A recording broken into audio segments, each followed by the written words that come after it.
Оны әрине мақтау керек, жақсы ойды құрастыру, үй құрастыру ол баланың қабілеті. Содан кейін екіншіден біз өкінішке орай қазақ болғасын ба, бізде масса мұғалімдер ойлайды, дарынды балалар деген өлең шығаратын балалар, немесе өлең айтатын балалар. Жоқ. Ана Гарнерді оқып отырсыздар ғой, немесе тағы басқа ғалымдарды оқып отырсыздар. Түрлі қабілеті, түрлі дарыны болуы мүмкін баланың. Мысалы, бір баланың, немесе сіздің сыныптарыңызда 2-3 баланың жақсы көшбасшылық қасиеті болуы мүмкін.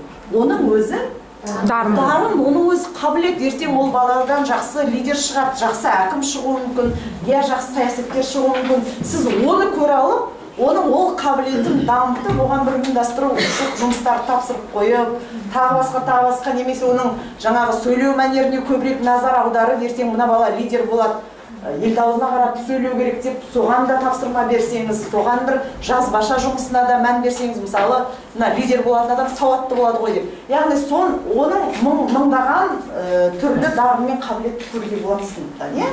Біз жалғыз бірдеңкеге, жаңағы дауысы жақсы болса, немесе ұйқастырып өлең шығарса дегенге қатты мән беретінімізді байқадым мен мұғалімдермен жұмыс істеу барысында.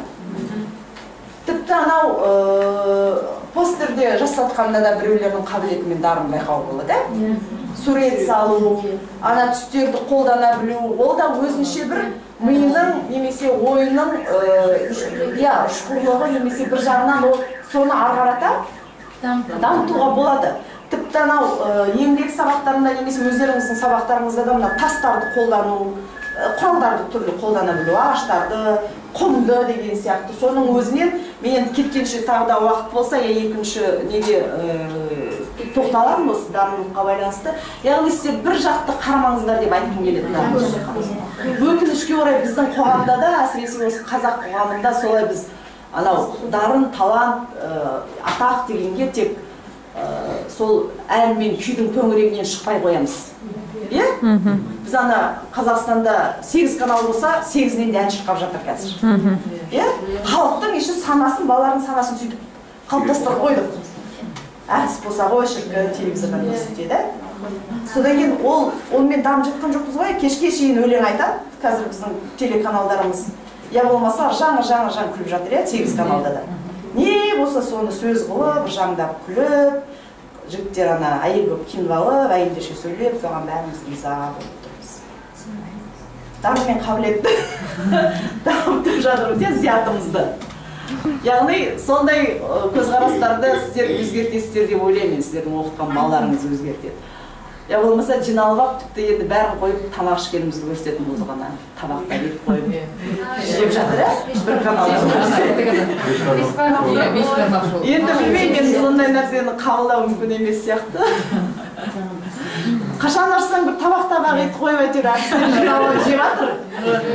Қазандан алғаннан шейін көрсетіп, енді білмеймін, сол зият қатты интеллектіміздің қатты дамып кеткені ғой. Енді бұл дарын мен қабілеттікке байланысты, оны енді сіздер жалпы талантты және дарынды балалармен жұмыс біздің мектепте көп істейді. Енді оның нәтижесі қандай болып жатқанды қатты нәтижеге жетіп жатпасақ та жұмыс істеледі ғой, талантты дарынды дегенге біз назар аударып жатырмыз, бірақ енді сіздер тағы да басқаша жолдарын үйренесіздер деп ойлаймын. Содан енді актыны меніңше айтудың қажеті жоқ. Оны акты деген міндетті түрде сіздермен тағы қайталап айтамын, интерактив тақта болып соны қолдануыңыз емес. Тіпті сіздің сыныбыңызда түк жоқ, сіз үйге тапсырма бердіңіз, балаңыз бір жерден тауып келді, интернеттен тауып келді, актыны қолдандыңыз ба? Қолданды сабақ процесінде. Я болмаса үйге жаңағындай бірдеме түсіріп келді, соткасын ақ түсіріп келсін. Ноутбуктан көрсете салсын. Актыны қолдандыңыз ба? Қолдандыңыз, немесе бір музыка тауып келді, сергіту сәтін тауып келді деген сияқты миллиондаған мен мысал келтіруге болады деймін. Актыны қолдануға. Одан кейін тағы қай модуль қалды? Мысалы, сыни тұрғыдан ойлау дегенді жаңа Ғалымжан айтты, біз бәрібір оны қолданып жүрміз.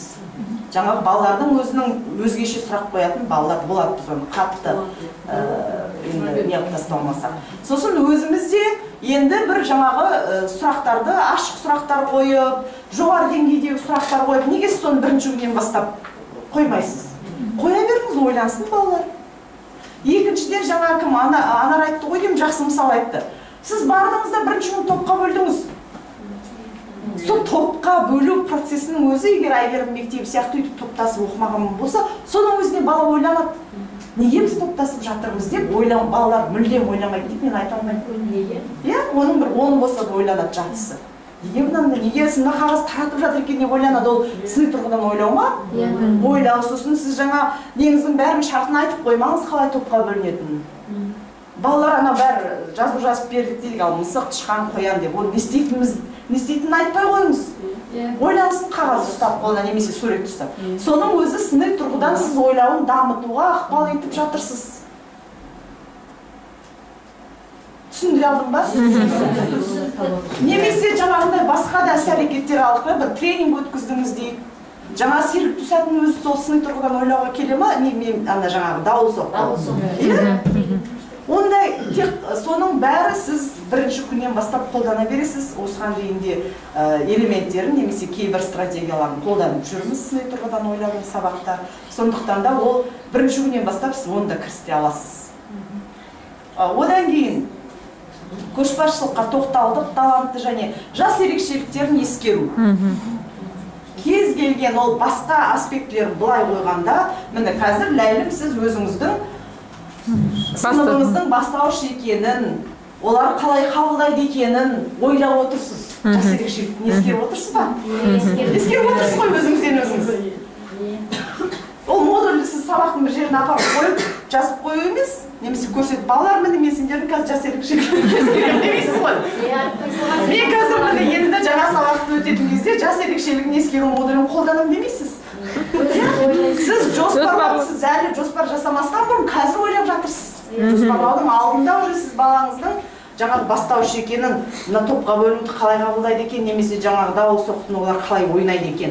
Міне кешегі бастауыштың балалары дауыл соқтыны сен жаман оқисың деп кіргізбей қойып жүрген. Тура осы ойында ғой. Ана жүгіріп келіп біреу кірейін десе итереді екен, жаңағы кірмейсің.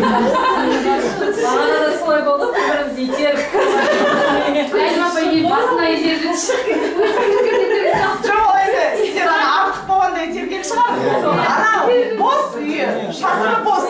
Бірақ мысалы бір бала жүгіріп келеді екен, ана мұғалім өзінің қадағалап тұрғаны ғой. Бұның өзі сіздердің есептеріңіз мысалы. Соны келген мұғалімдердің мысалдарын айтып жатыр.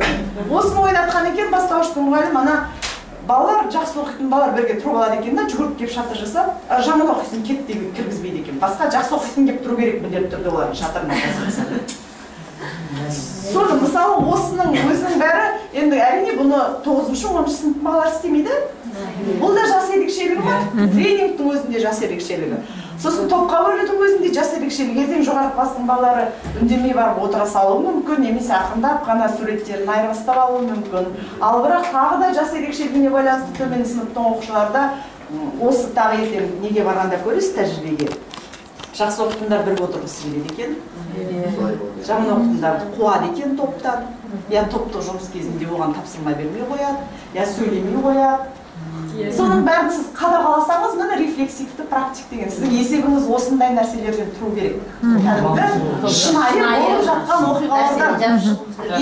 Сіздер мен ана топты үйретіп алайын классымда, содан кейін 4-ші сабақты сүрейін, 4-ші аптаны сүрейін, онда керек. Ол сіздің өз еркіңіз бірінші аптадан бастайсыз ба 4.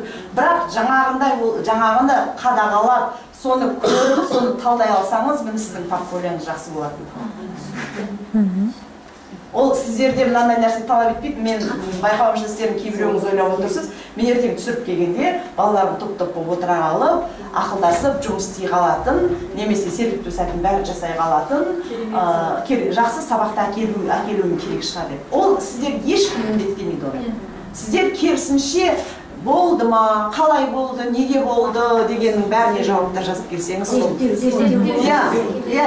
Сіз әзір мұнаны эксперимент жасап көресіз. Сол эксперимент қалай болғанын айтып келесіз. Сіздің міндетіңіз бір ай ішінде. Жоқ, болмаған кластардың алдында. Жоқ, болған кластан да арғарата жоқ. Ондай шарт жоқ. Мысалы, болған класты сіз арғарата қандай жұмыс істейсіз? Оны да жазуыңызға болады. Сосын енді диалогты оқыту деген оны дамытуымыз керек. Диалог да негізі кез келген сабақтың ол ажырамас бөлігі. Онда бұрында да диалог болып жатыр сыныпта. Тек қана біз енді соны кәдімгі сумом дейді ғой. Ана зерттеушілік әңгіменің түрі, диалогтың түрі дегендерді оқыдық қой. Соған сай жұмыс жасап, соны жоспарлай алсаңыз, жоспарыңызда көрсете алсаңыз, міне диалогты оқыту немесе жаңа әдіс тәсілдерді қолдану модулін қолданып жатырсыз. Тіпті осы барып, әйтеуір әдіс тәсілдердің жоқ дегенде біреуін қолданасыз ғой сабағыңызда. Оның өзі жаңа әдіс тәсілдерді қолдану ма, қолдану емес пе? Қолдану, тіпті отырғызуын өзі жаңаша отырғызасыз. Содан кейін бағалау енді әр сабақ процесінің ажырамас бөлігі. Сондықтан да 7 модуль кез келген сабақта менің ойымша ықпалдасады. Ықпалдасады біріншіден, екіншіден соны мына жерінде жас ерекшелігі 5 минутты сыни тұрғы, 10 минутты бағалау модулі деп бөле алмаймыз. Олар неге ықпалдастыру дейміз? Себебі олар өзінен өзі байланысып жатыр бір-бірімен. Процесте 2-3 модуль қатар жүріп жатқан процесте бар. Яғни өзі ықпалдасып осылар жүріп жатыр. Сондықтан да сұраққа жауап түсінікті ғой деп ойлаймын.